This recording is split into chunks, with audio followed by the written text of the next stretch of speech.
Graça e paz, meus irmãos. Que bom estarmos aqui neste domingo. Louvado seja o nome do Senhor pelas bênçãos que o Senhor tem derramado sobre as nossas vidas. É muito bom poder aprender do Senhor. Este é o dia que o Senhor fez. Vamos nos alegrar e nos regozijar junto do Senhor, junto com os nossos irmãos, mesmo na distância. Nós estamos unidos em Cristo, unidos para a honra, glória e louvor do nosso Deus. Vamos orar nesse instante, louvando o Senhor, porque as suas misericórdias são as causas de nós não sermos consumidos, e por isso nós podemos estar aqui hoje. Por isso eu posso falar para você, por isso você pode me ouvir, por isso nós devemos honrá-lo. Vamos orar. Fechem seus olhos. Louvamos-te, ó Deus, pelas tuas misericórdias que se renovam a cada dia sobre as nossas vidas. Louvamos ao Senhor porque é Deus tremendo, Deus forte, Deus poderoso.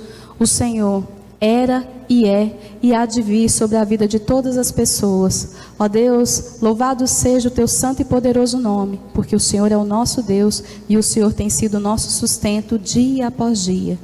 Ó Deus amado, que nós sempre possamos estar junto do Senhor para honrá-lo, para glorificá-lo, para render louvores somente a Ti. Em nome de Cristo Jesus nós oramos gratos. Amém. Amém, aleluia. Nesse instante, meu irmão, eu gostaria de pedir a você, minha irmã, abra sua Bíblia. Vamos ler a palavra do Senhor no Salmo 46. Salmo de número 46. Vamos ler todo esse salmo. Salmo 46.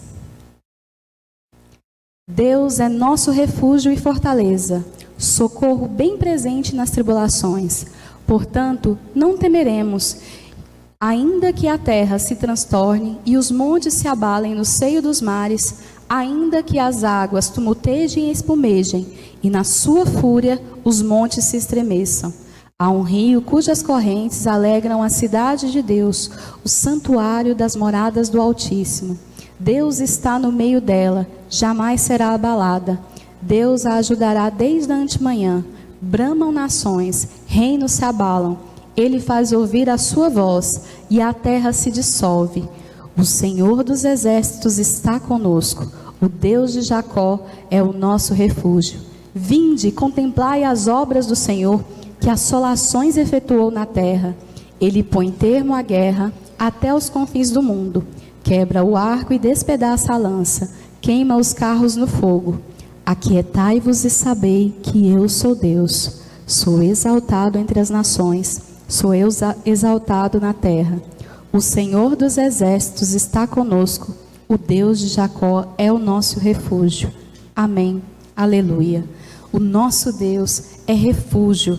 O nosso Deus é segurança. O Senhor nos guarda. O Senhor nos mantém e nos sustém. Quando Martim Lutero estava sendo perseguido, este salmo foi alento para ele. Este salmo aquietou o coração aflito dele, que ia enfrentar grandes dificuldades.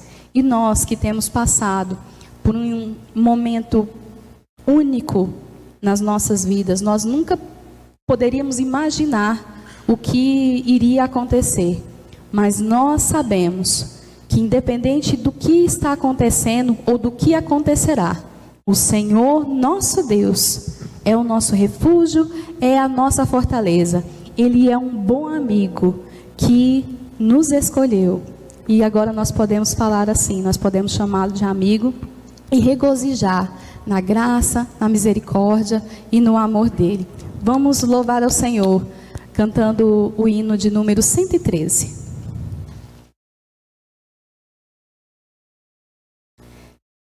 Hino 113.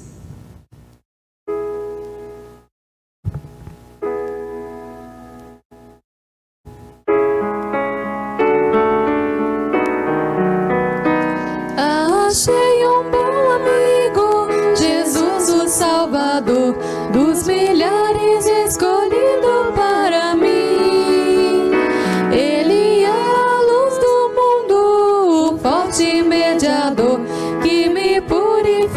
e guarda até o fim. Consolador amado, meu protetor do mal, Ele pode dar alívio ao meu pesar. Ele é a luz do mundo, a estrela da manhã, dos milhares escolhido para mim. Levou minhas dores todas, as mágoas lhe entreguei. Nele tenho firme abrigo em tentação. Deixei por ele tudo, os ídolos queimei. Ele fez-me puro e santo coração. Que o mundo abandone e persiga o tentador, meu Jesus me guarda até da vida ao fim. Ele é a luz do mundo, a estrela da manhã, dos milhares escolhido para mim. Jamais me desampara, nem me abandonará. Ser fiel e obediente aqui viver. Está sempre ao meu lado e me protegerá, até quando face a face eu possa ver. E então ao céu subindo, na glória me verei, com Jesus meu Salvador morando enfim. Ele é a luz do mundo, a estrela da manhã, dos milhares escolhido para mim. Amém, aleluia. O Senhor Jesus nos escolheu, nos resgatou, nos redimiu. Vamos louvar o nome do nosso Senhor. Nesse instante, nós vamos cantar um cântico. Este cântico, ele é baseado no Salmo 51. Vamos louvar o nosso Deus e nesse instante colocar os nossos corações, as nossas mentes diante do Senhor com clareza, confessando os nossos pecados, dizendo a Ele que nós temos feito coisas que não agradam a Ele e que vai contra a palavra dEle, e estas coisas nos distanciam do Senhor. Então vamos louvar o Senhor com este cântico e confessar os nossos pecados. Logo depois do cântico nós faremos uma oração.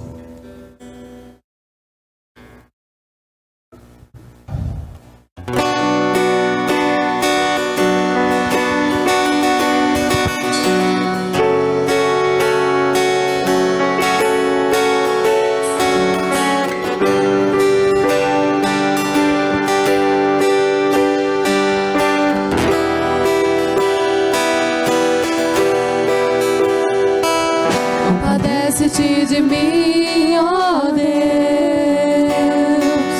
segundo a tua benignidade, segundo a multidão de misericórdias, apaga as minhas transgressões,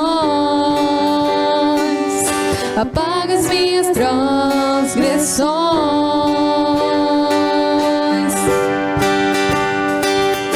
Lava-me completamente, purifica o meu pecado, pois Ele sempre está diante de mim.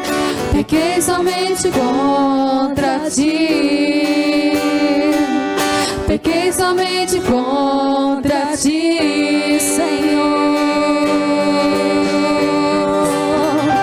Cria em mim, ó Deus, um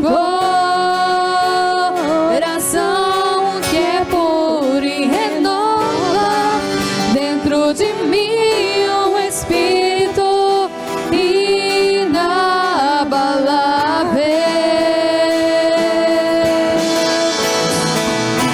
Cria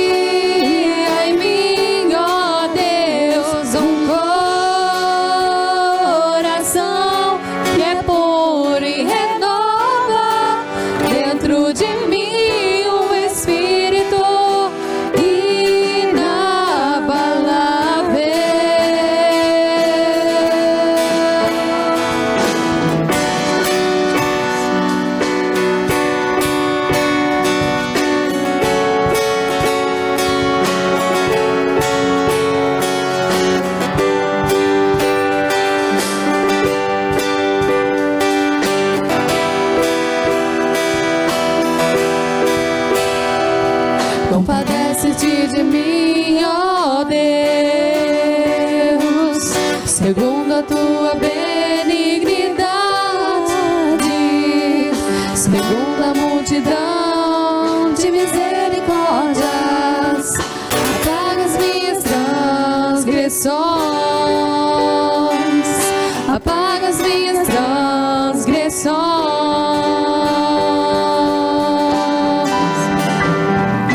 Lava-me completamente, purifica o meu pecado, pois ele sempre está diante de mim.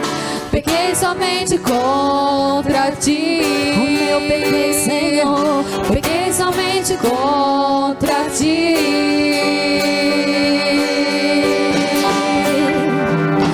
Cria em mim, ó Deus, um coração que é puro e renova dentro de mim um espírito inabalável.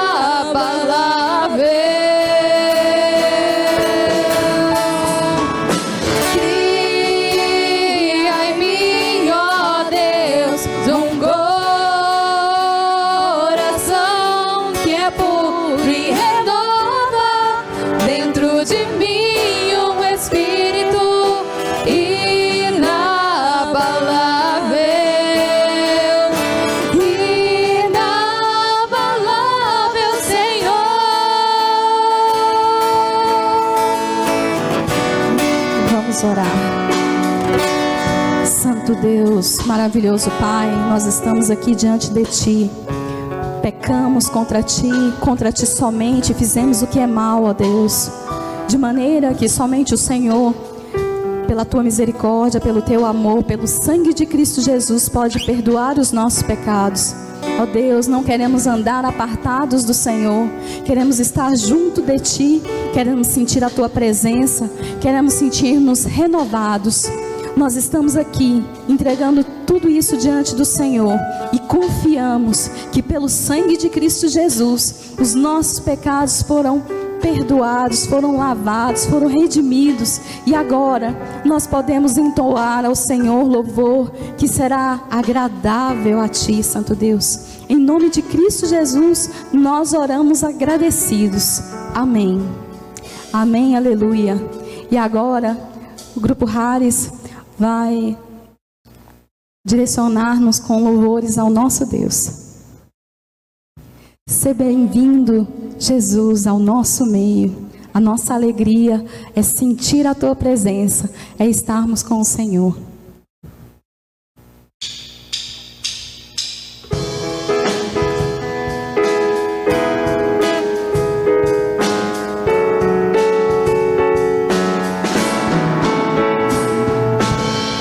Seja bem-vindo, Jesus, ao nosso meio.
O que tenho, tudo que desejo ter, como oferenda, te entregar, como oferenda, te entregar. Tudo, Senhor, tudo que sou, o que tenho, tudo que desejo ter, como oferenda, te entregar, como oferenda, te entregar.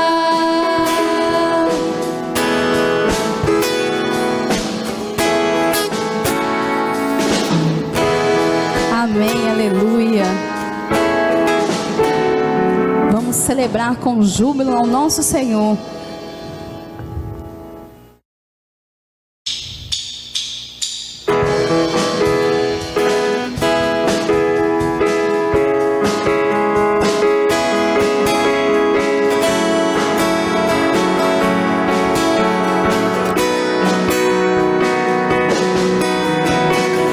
Celebrai com júbilo ao Senhor, todos os moradores da terra. Serve ao Senhor com alegria, apresentai-vos a Ele com cânticos. Sabei que o Senhor é bom, e eterna a sua bondade, e a sua fidelidade, de geração a geração. Aleluia, glória, aleluia. Aleluia, glória, aleluia. Aleluia, glória, aleluia. Aleluia, glória, aleluia. Vem celebrar com júbilo ao Senhor, todos os moradores da terra. Serve ao Senhor com alegria, apresentai-vos a Ele com cânticos. Sabei que o Senhor é bom, e eterna a sua bondade, e a sua fidelidade, de geração a geração. Aleluia, glória, aleluia. Aleluia, glória, aleluia. Aleluia, glória, aleluia. Aleluia, glória, aleluia. Amém.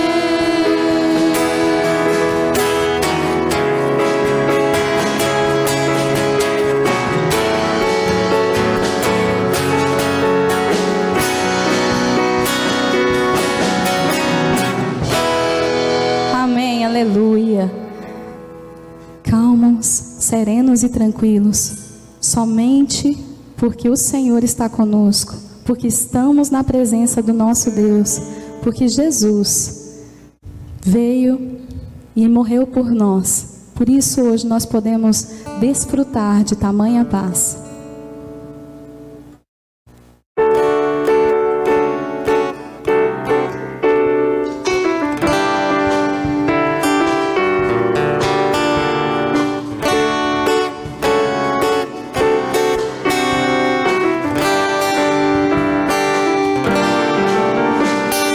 Calmo, sereno e tranquilo, sinto descanso neste viver.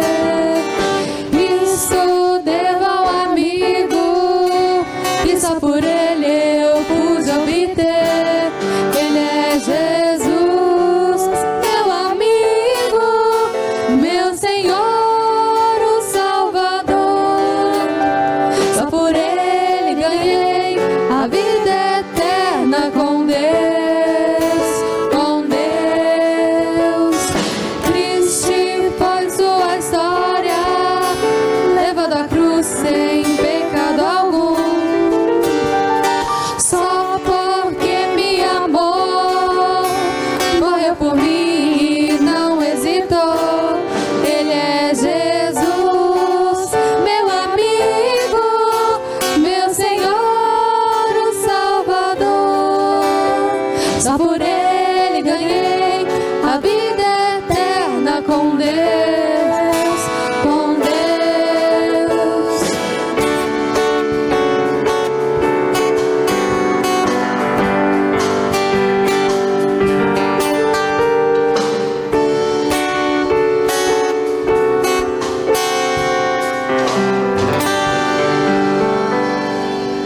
Amém, aleluia. Vamos orar ao nosso Deus. Santo Deus, bondoso Pai, nós queremos o Senhor sempre no nosso meio, sempre trazendo a paz que excede todo o entendimento.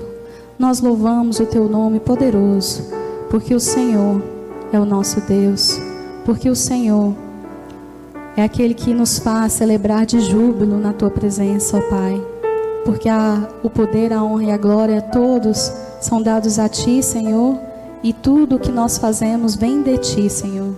Por isso que nós podemos andar calmos e serenos e tranquilos, porque estamos debaixo da paz que excede todo entendimento.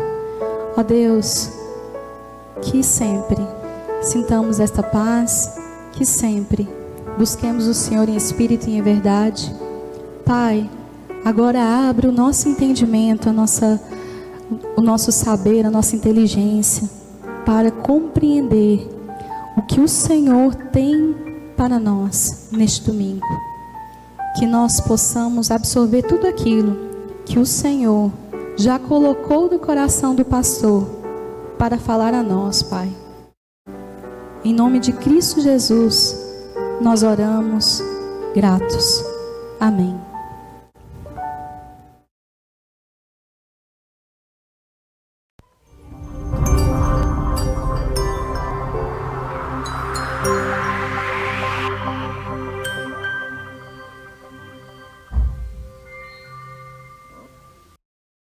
Olá, como você está? Seja bem-vindo, seja bem-vinda. Nós estamos aqui para um estudo na Palavra do Senhor e à luz daquilo que temos vivido na sociedade sobre pós-modernidade, evangelismo e comunhão. Provavelmente você já teve acesso a outras reflexões de outros colegas que puderam abrir a sua mentalidade para aquilo que é esse fenômeno chamado fenômeno pós-moderno, que é uma análise sociológica dos rumos, da história que a sociedade tem construído. Há algumas coisas na pós-modernidade que provavelmente você já pôde observar e entender. Por exemplo, que a pós-modernidade gera o que a gente chama de pluralismo. Muitas pessoas pensando coisas tão diferentes e muitas vezes divergentes, e talvez até a gente esteja vivendo agora um novo momento em que esse pluralismo tem dado um certo lugar à radicalização ideológica novamente. Mas a pós-modernidade também é marcada pelo relativismo, além do pluralismo, ou seja, as pessoas têm dificuldade de ver uma verdade coerente e crer que há uma verdade única. Também você sabe que o movimento da pós-modernidade, esse fenômeno social que alguns acham que começou ali por volta da queda do Muro de Berlim para cá, também é muito marcado por um outro aspecto. Não obstante essa realidade, ou seja, do pluralismo, do relativismo, há um espaço para o diálogo, para que a gente possa trocar ideias. Como falar de Jesus, comunicar o Evangelho, de um lado, numa sociedade que nega que possa haver uma verdade absoluta, e o Evangelho se apresenta como a boa notícia verdadeira e absoluta, o único caminho de salvação, num ambiente de tanto pensamento divergente, mas ao mesmo tempo num ambiente aberto ao diálogo. É sobre isso que nós vamos falar um pouco e sobre a nossa tarefa da evangelização. Eu penso que aquilo que Pedro disse em seu discurso em Atos 2 deve nos servir como referência quando ele cita Davi e diz que Davi serviu a sua geração em seu tempo. Esse é o nosso tempo. A geração de Davi já passou e tantas outras. Essa é a nossa geração. O papel de compartilhar o Evangelho de Jesus, de falar do amor de Deus, de sermos canais de transformação, é um papel nosso, hoje, da nossa geração. E detalhe, não existe como passar esse papel para outro nesse exato tempo. Somos nós que precisamos cumprir essa grande tarefa. Daí eu entendo que talvez o que precisa haver antes de uma mudança na sociedade é uma mudança no nosso pensamento, na nossa mentalidade. E eu gostaria de partir aqui de dois textos bíblicos que de fato nos chamam a isso. O primeiro está em Marcos capítulo 2, quando Jesus tem ali, né, um certo confronto com os fariseus, ele diz assim no verso 21 até o verso de número 22: ninguém põe remendo de pano novo em roupa velha, pois o remendo forçará a roupa, tornando pior o rasgo. E ninguém põe vinho novo em vasilha de couro velha, se o fizer, o vinho rebentará a vasilha, e tanto o vinho quanto a vasilha se estragarão. Ao contrário, põe-se vinho novo em vasilha de couro nova. Aqui a NVI já traz para a gente uma clareza do que eram os odres. Eram vasilhas de couro. Quando eu era criança, no meu imaginário, como uma criança cristã dentro da igreja, sendo criada no Evangelho, a palavra odre me remetia àquela imagem daqueles barris enormes, não é verdade? Eu pensava, como o vinho, não é, pode estourar um vasilhame daquele. Mas quando a gente entende que, na verdade, o odre, em algumas traduções, é uma vasilha de couro, aí a gente consegue entender a que Jesus estava se referindo. Jesus estava falando que a mentalidade do judaísmo, a maneira de ver o mundo, de enxergar as pessoas, de enxergar a própria relação com Deus, não estava pronta para o vinho novo do Evangelho. As vasilhas de couro, quando elas são novas, elas possuem um elemento que nós conhecemos, inclusive na cosmética e outras coisas assim, que é o colágeno. Então, quando você coloca um vinho novo, efervescente, né, borbulhante, numa vasilha de couro nova, a vasilha tem capacidade de se esticar, de se alongar, de conter a pressão dentro do vasilhame. Isso por causa do colágeno. Mas se o couro está ressecado e há uma efervescência do vinho dentro da vasilha de couro, o que acontece? A vasilha rompe. O que Jesus está ensinando aqui? Que justamente aqueles homens, aqueles líderes religiosos, eles haviam perdido o colágeno. Eles haviam perdido a capacidade de lidar com a efervescência do Evangelho, com o poder do Evangelho. Assim, então, a sua religião era como uma vasilha de couro velha. Como isso se aplica a nós, meus amados, nessa relação do testemunho da fé no ambiente da pós-modernidade? Isso se aplica ao fato de que, se nós não formos vasilhas de couro novo, nós corremos o risco de não entender como o poder do Evangelho pode alcançar a presente geração. Então nós precisamos da reconstrução de uma mentalidade centrada no Evangelho de Jesus. Precisamos de odres novos para o vinho novo, a fim de que nós possamos fazer diferença e sermos instrumentos nas mãos de Deus hoje. Eu me lembro que na época em que eu estava no meu processo de formação acadêmica, nós estudávamos muito sobre pós-modernidade. E ao sair ali do meu processo de formação teológica, parecia que a pós-modernidade trazia apenas problemas. Ela era um grande desafio, e não há dúvida de que ela é, à fé e ao testemunho do Evangelho. Porém, talvez algo que nós precisemos perceber é que, apesar da pós-modernidade, nós não devemos entrar num gueto de proteção, de cuidado conosco mesmos, deixando o nosso testemunho de lado. Há espaço nessa geração, nesse momento, para testemunharmos o Evangelho e, por incrível que pareça, isso está conectado com a amizade, com a comunhão, com o estabelecimento de conexões.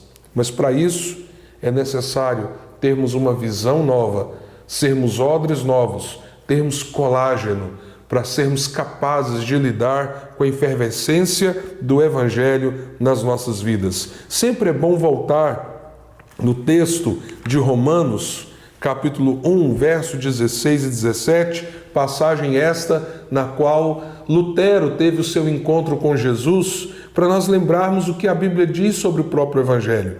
Olha o que o apóstolo Paulo declara: não me envergonho do Evangelho, porque é o poder de Deus para a salvação de todo aquele que crê, primeiro do judeu, depois do grego, porque no Evangelho é revelada a justiça de Deus, uma justiça que do princípio ao fim é pela fé, como está escrito, o justo viverá pela fé.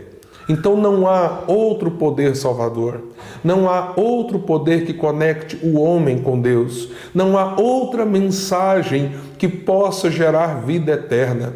Apenas o Evangelho pode fazer isso. Ele é o poder de Deus para a salvação de todo aquele que crê. E é nessa cultura relativista, pluralista, porém dialogal, que nós vamos compartilhar as maravilhas do reino de Deus, a mensagem poderosa do Evangelho que transforma o coração humano. Antes da gente repensar essa mentalidade, há dois aspectos também da nossa sociedade que nós precisamos considerar. A primeira questão, que talvez a gente deixe de considerar em torno da pós-modernidade, mas de um outro fenômeno chamado urbanismo, ou a urbanização da sociedade, é que a nossa sociedade se tornou extremamente diversa. Existem muitas tribos, existem muitos nichos, existem muitos pontos específicos de afinidade que conectam pessoas umas com as outras. Essa diversidade na sociedade gera essa segunda característica, complexidade.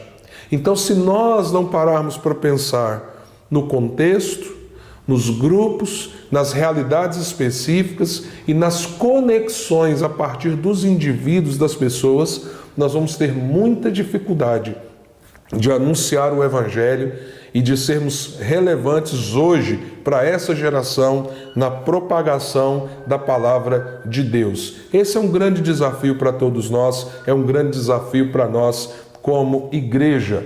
Dentro também desse ambiente, e que a gente então agora, entendendo, a mente precisa passar por uma renovação, a nossa mente, eu não estou falando do não cristão nesse momento, estou falando de você, meu querido, de você, minha querida. Nós precisamos repensar nessa construção que é o odre, onde o Evangelho é depositado, para que nós tenhamos colágeno, elasticidade, de modo com que o Evangelho possa borbulhar na nossa vida, enfervescer na nossa vida e ser compartilhado como o poder de Deus para a salvação com os demais.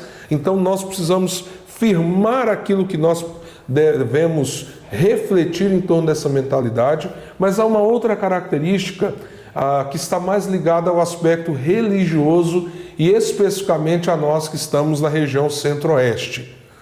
Com toda a influência da pós-modernidade, é muito difícil você ter uma pessoa totalmente religiosa.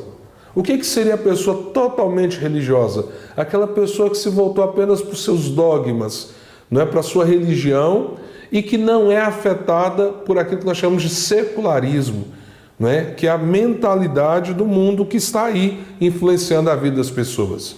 A maioria das pessoas é uma mistura entre religião e visão secular. E aí nós temos ao outro extremo, então, que é o secularismo em relação à religião, não é? Que é a maneira com que a sociedade, de um modo geral, pensa, mas as pessoas gravitam aqui nesse universo interno entre religiosidade e secularismo. Porém, se você andar aqui no centro da nossa cidade de Goiânia, se você observar a cultura das pessoas ao nosso redor, você verá que elas ainda possuem uma grande influência religiosa. Qual é a importância disso para a evangelização? Como eu disse, parte da nossa capacidade de falar de Jesus nesses dias tem a ver com o nosso entendimento das pessoas. Não só da pós-modernidade, mas das pessoas dentro desse contexto mais complexo, plural, relativista e assim por diante. Então, quando nós entendemos que a maioria das pessoas que nós vamos compartilhar o Evangelho, elas têm um pano de fundo religioso, apesar da influência do secularismo, da pós-modernidade, isso significa que nós temos muitas pontes interessantes. A religião não é um caminho de salvação. A religiosidade, inclusive, pode ser um caminho de alienação quanto ao verdadeiro evangelho. Não era o caso dos próprios judeus, dos líderes judeus? Então, o fato das pessoas serem religiosas ou terem um pano de fundo religioso não significa que elas estejam mais próximas de Deus. Elas estão tão longe quanto aqueles que são secularizados. A diferença é que alguns conceitos culturais da religião servem como um ponto de partida para aquilo que é o diálogo. E nós vamos pensar muito em como a gente pode fazer isso de maneira prática, objetiva. Então vamos fazer uma síntese do que nós vimos até aqui, dentro desse tema pós-modernidade, evangelização e comunhão. Nós vimos, primeiro, algumas características da sociedade que nós vivemos. Ela é relativista, ela é pluralista, mas ao mesmo tempo ela é dialogal. Isso cria um contexto de diversidade, mas também de complexidade. Não é uma sociedade simples, há muitos nichos, muitas subculturas dentro dela, mas também muitas pessoas, principalmente na nossa região, elas têm um pano de fundo religioso.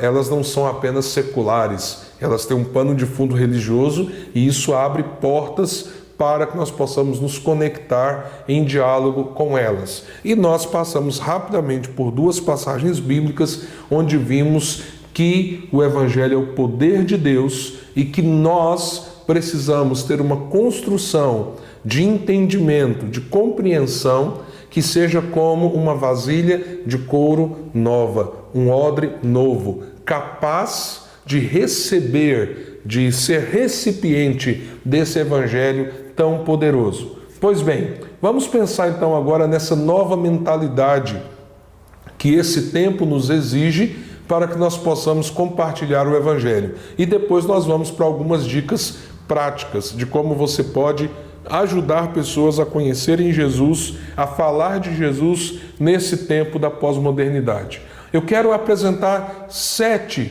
aspectos ligados à mentalidade e eu vou ser objetivo em cada um deles. Nós precisamos primeiro de uma mentalidade nutrida e motivada pela graça e justiça. É interessante que lá atrás, algumas décadas atrás, a evangelização era chamada de evangelização de confrontação. Então havia uma mensagem muito centrada, primeiro, na confrontação da falsa religião, e aí havia um embate muito intenso com o catolicismo, que era a religião e continua ainda sendo predominante na cultura brasileira, e do outro lado, uma apresentação vigorosa acerca do inferno e da justiça de Deus. Nos últimos anos, nós temos visto a ideia de uma evangelização que fale da graça de Deus, o que é muito bom. Porém, há um número muito grande de pessoas que têm aberto mão de apresentar junto com a graça a justiça. Então, nós precisamos de uma mentalidade para que possamos alcançar essa geração que entenda que o momento da evangelização de confrontação já passou.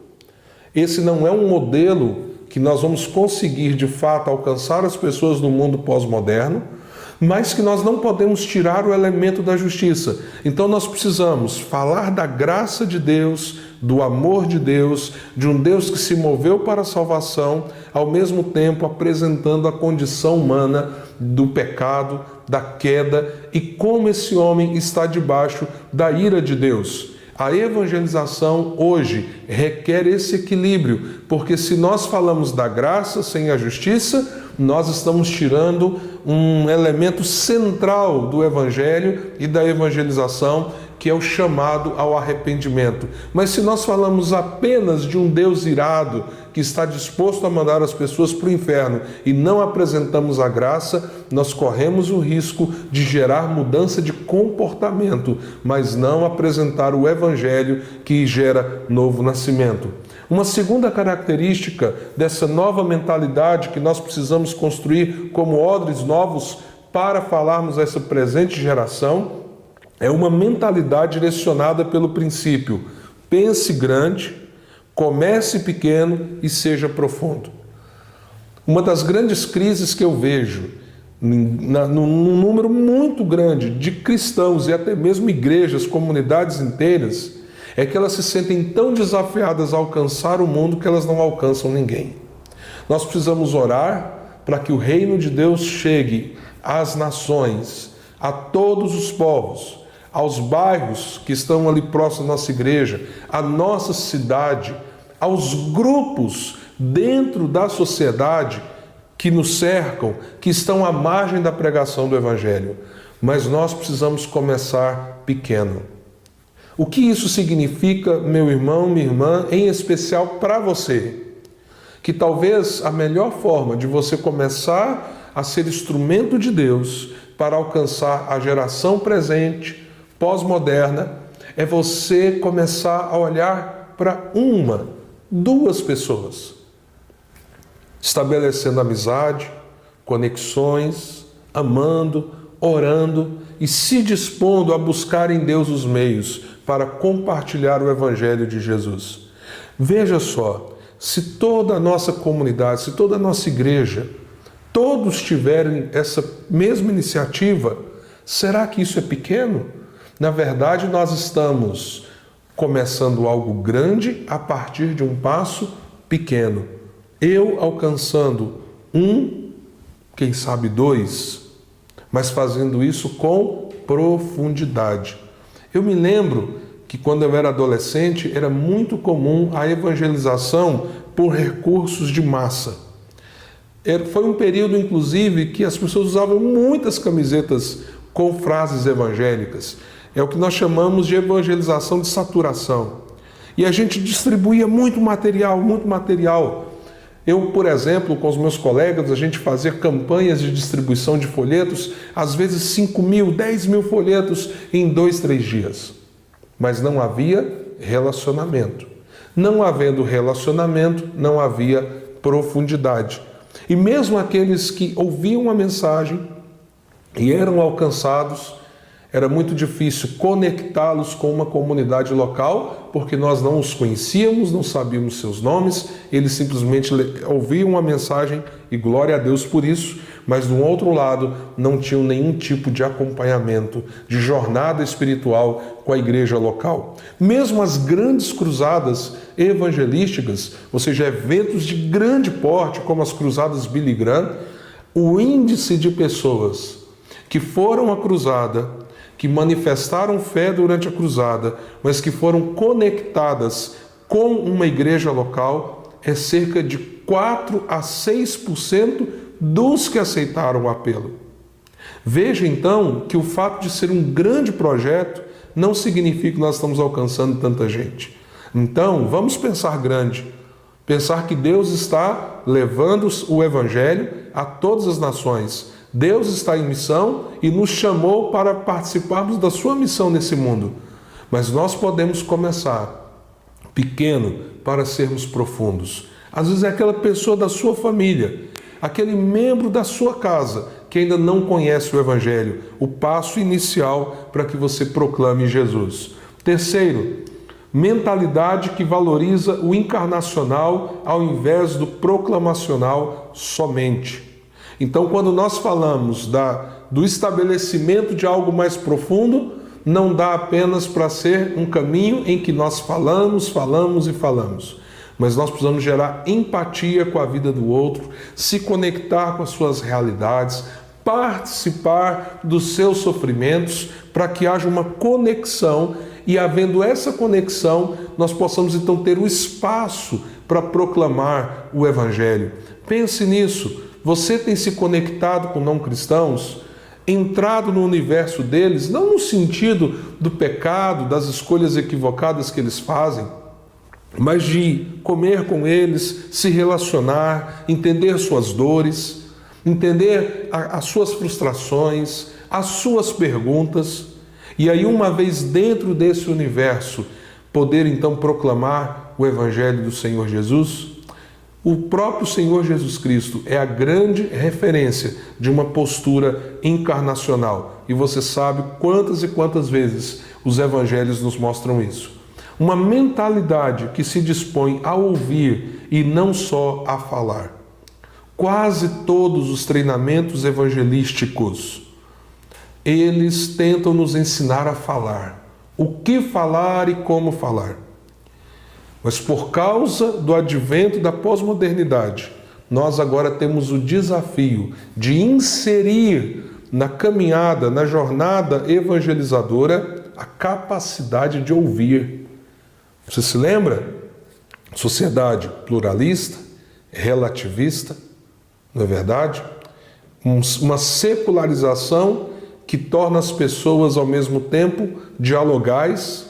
Então, se nós temos que lidar com uma sociedade assim, nós precisamos desenvolver agora a capacidade de ouvir sem necessariamente rebater logo de cara aquilo que o outro está dizendo, mas oferecer um ouvido que não se escandaliza, mesmo com algumas coisas duras que às vezes nós possamos ouvir e que nós sabemos da incoerência em relação à nossa própria fé. Existe um momento certo de falar determinadas verdades. Algumas pessoas querem doutrinar na prática da vida cristã aqueles que não são cristãos.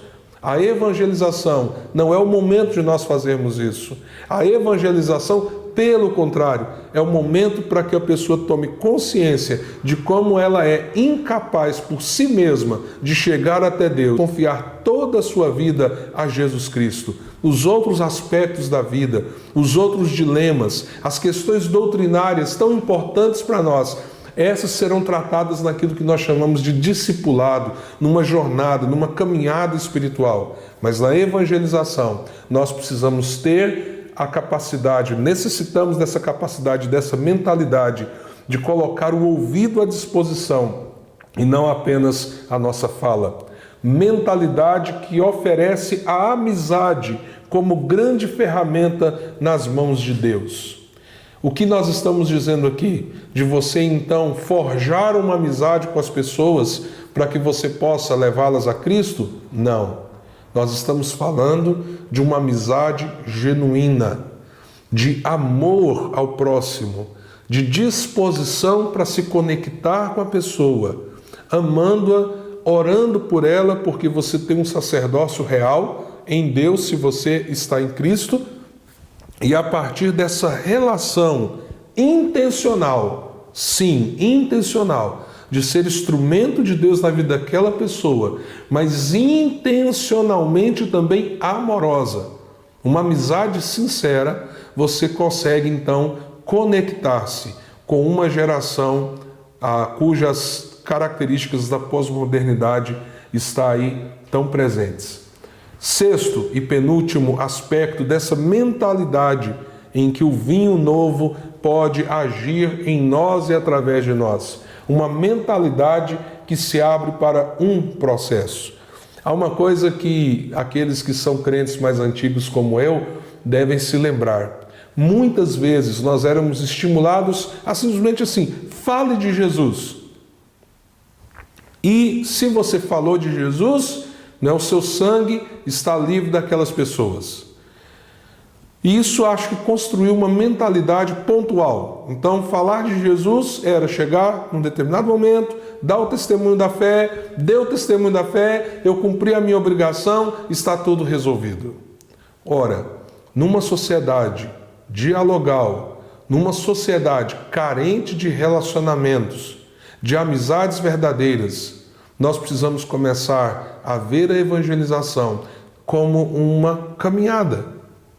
Talvez nós teremos que investir um tempo na mesma pessoa, caminhar com ela por um período não tão curto, mostrando com obras e ações pessoais o evangelho que nós também vamos anunciando.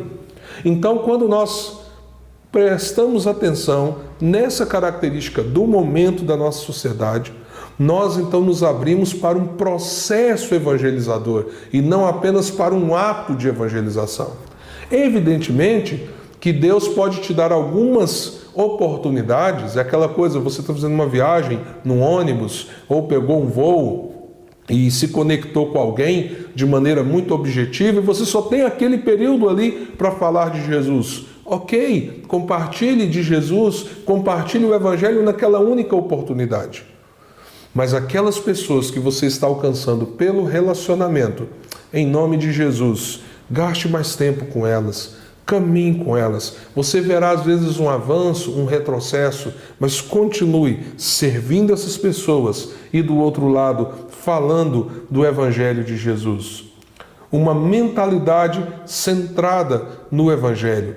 Dentro de tudo isso que nós falamos, o Evangelho de Cristo precisa ser a nossa grande referência para a proclamação do Evangelho nesses dias. Então, agora resumindo essa parte, o que irá te capacitar a compartilhar o Evangelho nessa sociedade que nós vivemos é a conexão de uma nova mentalidade com uma nova postura em torno das pessoas.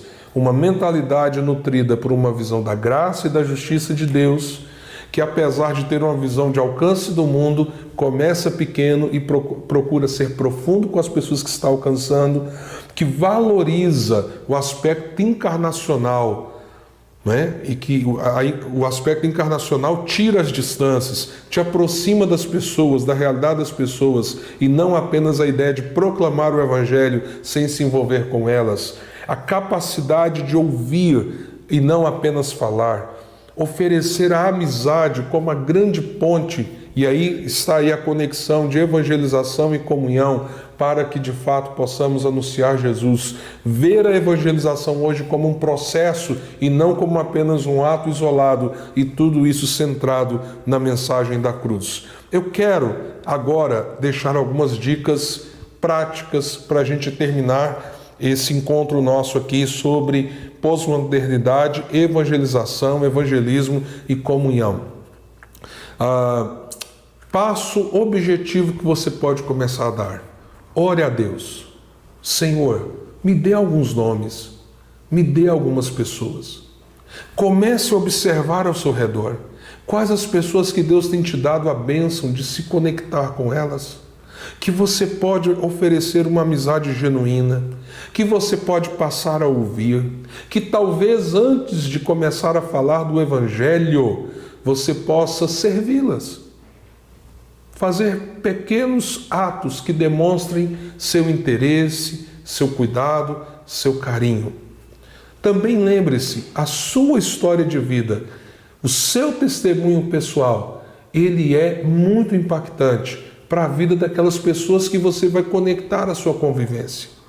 Então escolha momentos em que você possa, de fato, dar o seu testemunho, o que Deus fez na sua história, o que Ele tem feito na sua história. Sempre abrindo espaço para que o outro pergunte, para que o outro fale, sem fazer uma barreira nesse diálogo, deixando questões doutrinárias para o momento posterior, caso Deus leve essa pessoa no poder do Espírito à conversão, quando você então poderá discipulá-la e instruí-la na fé. Uma outra dica importante, procure ferramentas auxiliares. Nós aqui, por exemplo, desenvolvemos uma ferramenta através desse livro, um livrinho de 4 capítulos. Como é que esse livrinho funciona? Ele é um guia para 4 encontros. Então, a gente orienta o pessoal, conecte, fale com pessoas, selecione aqueles que você irá alcançar depois de muita oração, comece a desenvolver a sua amizade, chame essas pessoas para alguns encontros para falar sobre espiritualidade. Aí, uma ferramenta assim, um livro, um material, fale aí com o seu pastor, ele pode te indicar algo que possa ser uma ferramenta que você pode alimentar, dar uma direção a esses diálogos. Mas não se esqueça, quando você estiver encontrando com as pessoas, não é hora de ficar lendo as páginas de um livro, é hora de dar atenção a ela diante do contexto que ela está vivendo. Aqui, apenas os princípios e as pontes para que de maneira intencional nos encontros nós possamos compartilhar o Evangelho de Jesus. Talvez você não nasceu com dons de oratória, com alguns dons extraordinários que facilitariam a sua comunicação a muitas pessoas de uma vez. Mas tudo isso que você está ouvindo nesse dia se aplica dentro do seu temperamento, dentro da sua realidade, dentro do nível cultural que você tem, dentro dos relacionamentos que você possui. Então, creia, não obstante os grandes desafios desse tempo, a pós-modernidade também abre para nós uma oportunidade para dialogar e para mostrar Jesus através da nossa fé. Então, seja um odre novo, cheio do vinho novo. Que Deus te abençoe. Eu quero orar por você antes de nós terminarmos. Senhor, obrigado por esse tempo de reflexão. Que o Senhor desperte o nosso coração e a nossa mente para alcançarmos pessoas do nosso relacionamento. Ó Deus, que nós não venhamos nos fechar, nos intimidar diante das características deste mundo, mas que, ao contrário, nós usemos os recursos que o Senhor tem nos dado, como a amizade, uma visão renovada no poder do Teu Evangelho, a oração, ó Deus, a amizade no sentido mais profundo que o mundo não pode oferecer às pessoas, o testemunho da Tua Palavra. Que o Senhor nos use para a glória do Teu nome, é a minha oração, em nome de Jesus. Amém. Que Deus te abençoe. Muito obrigado por esse tempo juntos. Um abraço a todos.